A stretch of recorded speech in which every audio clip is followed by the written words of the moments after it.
परिचायक को हमारी सस्टेनेबल डेवलपमेंट को रिप्रेजेंट करें, तब बाबा साहब 22 जुलाई 1947 को ये प्रस्ताव लेकर आए संविधान सभा में। 24 जुलाई को प्रस्ताव पारित हुआ और तभी से तिरंगे के बीच में अशोक चक्र स्थापित किया गया। संविधान की प्रस्तावना है, ये प्रस्तावना एक तरह से देश का आईना होता है, क्योंकि हमें जो भी राइट्स अधिकार हमें मिले हमारा संविधान हमें देता है। 22 भागों में संविधान को बांटा गया। ये सभी 22 भाग हैं भारतीय संविधान के, और इन 22 भागों में भी भारत के 5000 साल के इतिहास को दर्शाया गया है। ये मोहनजोदाड़ो हड़प्पा सभ्यता से लेकर भारत के स्वतंत्रता संग्राम सभा में जितने भी सदस्य थे उन सब के सिग्नेचर है। 289 सदस्य थे और 289 में 284 लोगों के सिग्नेचर हुए। 5 लोगों के नहीं हो पाए, उनके पर्सनल रीजन रहे, डेथ हो गई या जो भी रहा हो, ठीक है। ये बाकी सभी सिग्नेचर हैं और ये 26वें नंबर पर बाबा साहब के सिग्नेचर देखेंगे, ठीक है। ये बाबा साहब के सिग्नेचर है। अम्बेडकर घोषणा 1935 में की बाबा साहब ने, और इस घोषणा को करने के 21 साल तक दूसरे धर्मों को रिसर्च किया, अध्ययन किया और एनालाइज किया, और ठीक 21 साल बाद 14 अक्टूबर 1956 को नागपुर में अपने लगभग 7 से 10 लाख अनुयायियों के साथ हिंदू धर्म को छोड़ा, हिंदू धर्म का परित्याग किया और बौद्ध धर्म स्वीकार किया, जो भारतीय इतिहास में सबसे बड़ा धर्मांतरण हुआ। और तब बाबा साहब को बोधिसत्व के कहते हुए ही बाबा साहब ने अपनी सबसे अंतिम पुस्तक बुद्ध और उनका धम्म, द बुद्ध एंड हिज धम्मा को लिखा था। और देखिए बाबा साहब कितने बड़े महापुरुष थे, इस बात से उन्होंने ये सिद्ध कर दिया कि अपनी अंतिम पुस्तक बुद्ध और उनके धम्म को बाबा साहब ने 5 और 6 दिसंबर की रात को लिखकर कंप्लीट किया, पूरा किया। उसे रखकर बाबा साहब सोने चले गए और फिर वो कभी नहीं। जर्मनी के एक वाइस चांसलर थे जिसके पास बहुत बड़ा बुक कलेक्शन था, बहुत बड़ी लाइब्रेरी थी।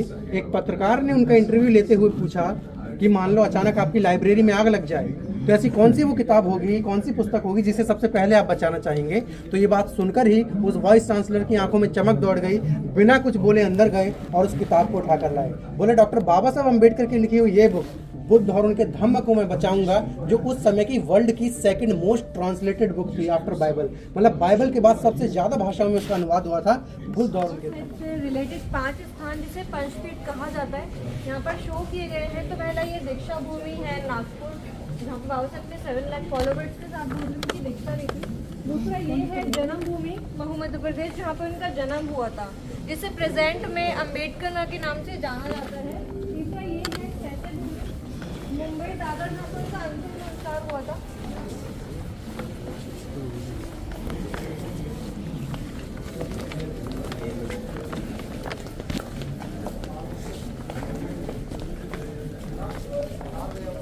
ये है शिक्षा भूमि लंदन, जहाँ से बाबा साहब ने स्टडी की थी। आप जो इतना पोर्शन देख रहे हैं वहाँ से गवर्नमेंट ने परचेज किया था लंदन में, और यहाँ पर भी बाबा साहब से रिलेटेड मेमोरियल स्मारक बना दिए गए। ये महापरिनिर्वाण भूमि है, बाबा साहब का लास्ट रेजिडेंस, जहाँ पर अभी आप लोग आए हुए हैं, जो कि इस तरह से ओपन बुक की शेप में बना हुआ है, हमारी कॉन्स्टिट्यूशन को रिप्रेजेंट। 1956 को 11:15 से बजे जो है जैन शिष्टमंडल जो है बाबा साहब से मिलने आता है। बाबा साहब अल्पसंख्यक में आते थे, बाबा साहब माइनॉरिटी थे, जो है बाबा साहब हिंदू नहीं थे, बाबा साहब शेड्यूल कास्ट भी नहीं थे। इस बात को हमें जो ना बड़े ध्यान से जो है 6 दिसंबर 1956 को जो बाबा साहब ने यहाँ पर अपनी अंतिम सांस ली थी,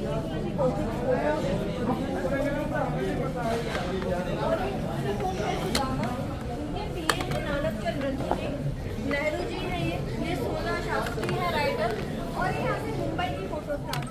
यात्रा में 10 लाख फॉलोवर्स थे मुंबई में।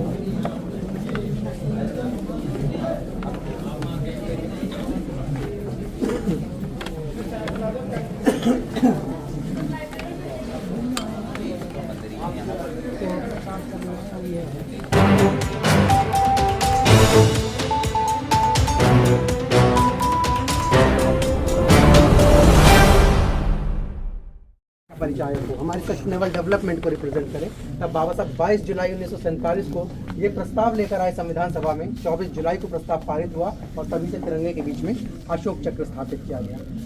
संविधान की प्रस्तावना है, ये प्रस्तावना एक तरह से देश का आईना होता है, क्योंकि हमें जो भी राइट्स हैं, इक्वलिटी राइट्स हैं, जस्टिस हैं, जो अधिकार हमें मिले हमारा संविधान हमें देता है। 22 भागों में संविधान को बांटा गया। ये सभी 22 भाग हैं भारतीय संविधान के, और इन 22 भागों में भी भारत के 5000 साल के इतिहास को दर्शाया गया है। ये मोहनजोदाड़ो हड़प्पा सभ्यता से लेकर भारत के स्वतंत्रता संग्राम तक का भारतीय इतिहास। और देखिए जैसा कि प्रेम बिहारी नारायण रायजादा ने ये शर्त रखी थी कि संविधान के मैं हर पेज पर अपना नाम लिखूंगा, तो हर एक पेज पर उनका नाम भी लिखा है प्रेम, ठीक है। और ये इनकी ओरिजिनल हैंड राइटिंग है जिससे, और ये कुछ नाम नीचे भी देखने के लिए मिलेंगे जैसे कृपाल सिंह, अमला जमुना करके। ये आचार्य नंदलाल बोस के वो 15 स्टूडेंट के नाम है जिन्होंने सजावट का ये काम किया था, उन्होंने भी अपना नाम लिख दिया। ठीक है सर, उनकी जो संविधान बाबा साहब ने अपने हाथ से कलम से लिखा, तो उसमें टू कॉपी तो उनका ही लिखा, बाबा साहब ने लिख दिया, मतलब वो उन्होंने जो उसको साफ राइटिंग में लिखना। सुनो हाँ हाँ सही कह रहे हैं, उन्होंने साफ राइटिंग में लिखा है, बस ये इतना काम किया है। तो अपने फिर बाबा साहब की क्यों नहीं? बाबा साहब के नहीं, उन्होंने मेन पेज पे साइन है, वो साइन भी दिखा मेन पेज पे है। चल रहे हैं, चलो साइन भी दिखाएंगे। अरे तरक व्यक्त करा दो। अरे सुन, मैं कह रहा हूँ ना, फेर बदल होती जा रही है। घर आपने बनाया ना, हाँ, मैंने पूरा लेकिन सुनाया किसने उसको? नहीं, जो घर आपने बनाया, सफेदी किसी और ने की, लिपाई किसी और ने की, ठीक है ना? तो फिर नाम तो दूसरे का लेकिन होगा। मकान तो आपका रहा। मकान का आपका है। आ जाओ इधर आ जाओ। दिखाने के लिए ऐसा किया गया। नहीं, ये ऐसा नहीं है। नहीं, ऐसे कैसे नहीं? अरे आ जाओ, आपको दिखाया जाता वो ऐसे किया है जैसे आपने कुछ लिख दिया, ठीक है, लेटर लिख दिया, आपने कोई पत्र लिखा और उसे बस किसी ने अच्छे, अरे छतर सिंह, अरे डिस्टर्ब मत करो भाई। लेटर लिख दिया, कोई चिट्ठी लिख दी, बस उसे उसने साफ साफ उतारा है दूसरे पेज पे। तो बस ये काम है। काम करने दीजिए सबको भाई साहब, वो नकल चीज है। काम करने देखो, ये हमारे संविधान पर जो सिग्नेचर हुए सभी सिग्नेचर्स हैं ये। आप ये सुन लोगे, अरे भाई इतनी कठोरता किसी की नहीं है, ठीक है। तो ये क्या है, हमारी संविधान सभा में जितने भी सदस्य थे उन सब के सिग्नेचर है। 289 सदस्य थे और 289 में 284 लोगों के सिग्नेचर हुए। 5 लोगों के नहीं हो पाए, उनके पर्सनल रीजन रहे, डेथ हो गई या जो भी रहा हो, ठीक है। ये बाकी सभी सिग्नेचर हैं और ये 26वें नंबर पर बाबा साहब के सिग्नेचर देखेंगे, ठीक है। ये बाबा साहब के सिग्नेचर है अम्बेडकर। हाँ जी, नेक्स्ट हम इधर से चलते हैं। बाकी सभी 284 लोगों के सुनो सर, ये फर्स्ट पे ऊपर क्यों नहीं लिखा उनका नाम? बीच में लिख के आप लिखो उनके ऊपर करो। आप क्या कर रहे हो? हम तो कर ही रहे हैं। कोई कितना भी तूफान आए, पेड़ जो नहीं है, उसके पेड़ की जड़ मजबूत है, वो हिलने वाला नहीं है आंधी तूफान से। ऐसा वो कील ठोक के गए बाबा साहब।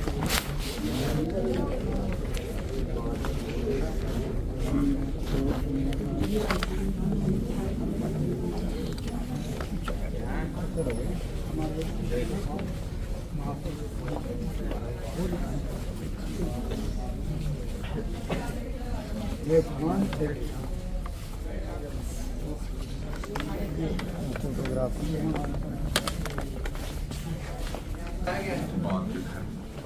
जैसा कि 14 अक्टूबर के ये उतर दी थी कि मेरा जन्म हिंदू धर्म में हुआ, लेकिन मैं खुद हिंदू रहते हुए मरूंगा।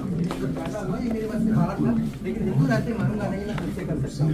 ये घोषणा 1935 में की बाबा साहब ने, और इस घोषणा को करने के 21 साल तक दूसरे धर्मों को रिसर्च किया, अध्ययन किया और एनालाइज किया, और ठीक 21 साल बाद 14 अक्टूबर 1956 को नागपुर में अपने लगभग 7 से 10 लाख अनुयायियों के साथ हिंदू धर्म को छोड़ा, हिंदू धर्म का परित्याग किया और बौद्ध धर्म स्वीकार किया, जो भारतीय इतिहास में सबसे बड़ा धर्मांतरण हुआ। और तब बाबा साहब को बोधिसत्व की उपाधि दी गई। इस घर में रहते हुए ही बाबा साहब ने अपनी सबसे अंतिम पुस्तक बुद्ध और उनका धम्म, द बुद्ध एंड हिज धम्मा को लिखा था। और देखिए बाबा साहब कितने बड़े महापुरुष थे, इस बात से उन्होंने ये सिद्ध कर दिया कि अपनी अंतिम पुस्तक बुद्ध और उनके धम्म को बाबा साहब ने 5 और 6 दिसंबर की रात को लिखकर कंप्लीट किया, पूरा किया। उसे रखकर बाबा साहब सोने चले गए और फिर वो कभी नहीं उठे, मतलब अपनी अंतिम पुस्तक को समाप्त किया और अपनी पूरी जीवन यात्रा को भी समाप्त किया, ठीक है। उस समय जर्मनी के एक वाइस चांसलर थे जिसके पास बहुत बड़ा बुक कलेक्शन था, बहुत बड़ी लाइब्रेरी थी। एक पत्रकार ने उनका इंटरव्यू लेते हुए पूछा कि मान लो अचानक आपकी लाइब्रेरी में आग लग जाए तो ऐसी कौन सी वो किताब होगी, कौन सी पुस्तक होगी जिसे सबसे पहले आप बचाना चाहेंगे। तो ये बात सुनकर ही उस वाइस चांसलर की आंखों में चमक दौड़ गई, बिना कुछ बोले अंदर गए और उस किताब को उठाकर लाए। बोले डॉक्टर बाबा साहब अम्बेडकर की लिखी हुई ये बुक बुद्ध और उनके धम्म को मैं बचाऊंगा, जो उस समय की वर्ल्ड की सेकंड मोस्ट ट्रांसलेटेड बुक थी आफ्टर बाइबल। मतलब बाइबल के बाद सबसे ज्यादा भाषाओं में उसका अनुवाद हुआ था बुद्ध और उनके धम्म का, ठीक है। आइए ये आपने दीक्षा भूमि घूम लिया नागपुर का? नागपुर घूम लिया आपने?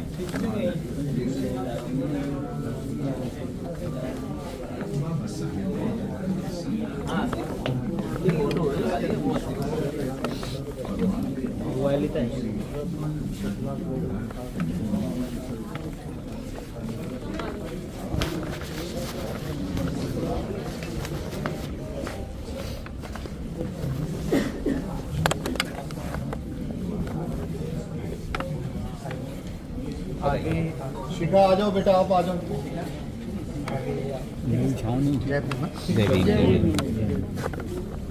25 है ये पंचपीठ बाबा साहेब से रिलेटेड 5 स्थान जिसे पंचपीठ कहा जाता है यहाँ पर शो किए गए हैं। तो पहला ये दीक्षा भूमि है नागपुर, जहाँ पर बाबा साहब ने 7 लाख फॉलोवर्स के साथ भूमि की दीक्षा ली थी।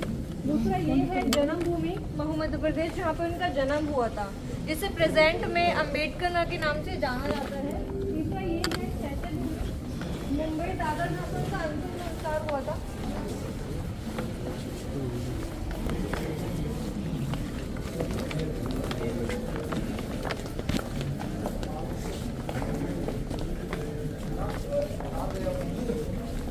चौथा प्लेस ये है शिक्षा भूमि लंदन, जहाँ से बाबा साहब ने स्टडी की थी।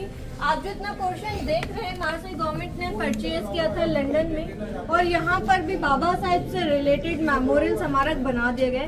ये महापरिनिर्वाण भूमि है, बाबा साहब का लास्ट रेजिडेंस, जहाँ पर अभी आप लोग आए हुए हैं, जो कि इस तरह से ओपन बुक की शेप में बना हुआ है, हमारी कॉन्स्टिट्यूशन को रिप्रेजेंट करता है।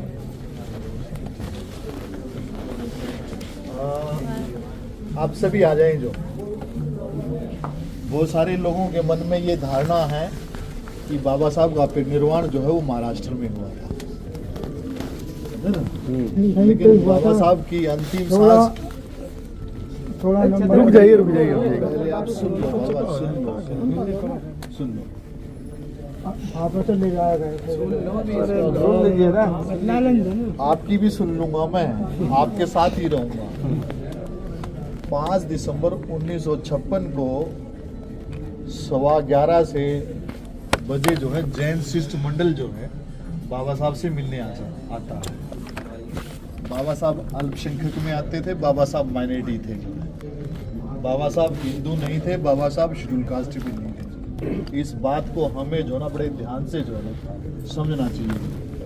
जब 14 अक्टूबर 1956 में जो, जैसे हम लोगों ने पिछली जो स्लाइड देखी थी अब दीक्षा भूमि की, जो है बाबा साहब ने 14 अक्टूबर 1956 में जो है हिंदू धर्म का परित्याग किया था, बाबा साहब ने छोड़ दिया था। जो 14 अक्टूबर 1956 के बाद जो है यानी 17 अक्टूबर जो है, 15 अक्टूबर जो है, 16 अक्टूबर को जो है ना बाबा साहब जो है माइनॉरिटी में आ गए थे। जो है उसके बाद जो है बाबा साहब अम्बेडकर जो है कि यहाँ आए थे, और उसके बाद जो है जब माइनॉरिटी के जो लोग थे, जो है भारत में 6 धर्म है माइनॉरिटी में, जो है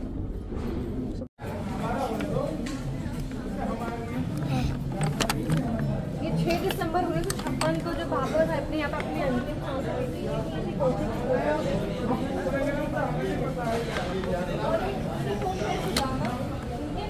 नानक चंद रंजू जी, नेहरू जी है, ये सोना शास्त्री है राइटर, और यहाँ से मुंबई की फोटो स्टार्ट करती है।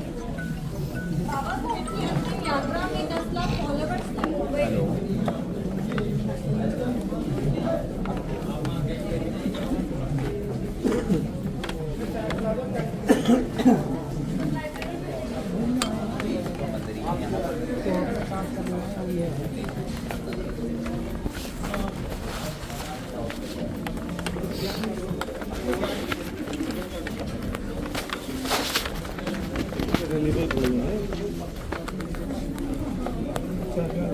ठीक है, अच्छी ये हमें भी पता क्या उन्हें यहाँ मृत्यु हुई थी, वहाँ देखे जानकारी है। बाबा साहब की लाइब्रेरी है, जहाँ बाबा साहब पढ़ा करते थे। आप जो सामान देख रहे हैं, बुक्स देख रहे हैं, सब कुछ रेप्लिका है, कॉपी है, ओरिजिनल नहीं है। बाबा साहब का जो ओरिजिनल सामान है वो नागपुर के चिंचोली में रखा हुआ है। बाबा साहब ने अपना आखिरी समय लिखने पढ़ने में ही लगाया है। बाबा साहब के एक दिन पहले रात के 2 बजे से लेके मॉर्निंग के 4 बजे तक बुक लिखते थे, Buddha and his Dhamma. Morning में 5:40 पर जो उनके पीए हैं नानक चंद रतुई, जब वो आते हैं तो उनकी डेथ हो चुकी थी। तो एज टाइम पे घड़ी भी रुक गई है 5:40 पर, और एक्यूरेट टाइम किसी को भी नहीं पता है किस समय पे बाबा साहब की डेथ हुई थी। और ये पेट मोहिनी इसी घर में बाबा साहब के साथ रहा करता था। जब बाबा साहब की डेथ हो गई थी कुछ समय बाद इस डॉगी की भी डेथ हुई। आप जो बुद्धा स्टैचू देख रहे हैं वो ओरिजिनल है, बाकी सब कुछ यहाँ पे रेप्लिका है।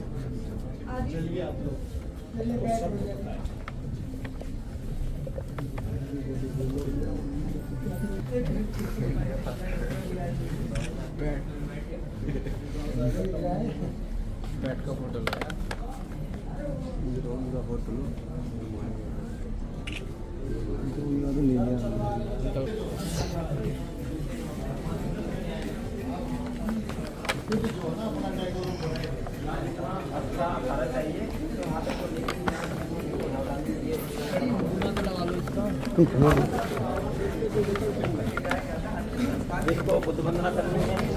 ठीक है सर, थैंक यू।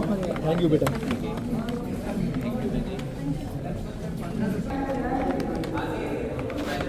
सभी लाइन बना कर बैठेंगे, ऐसे नहीं भेड़ चाल नहीं बैठेगा कोई भी।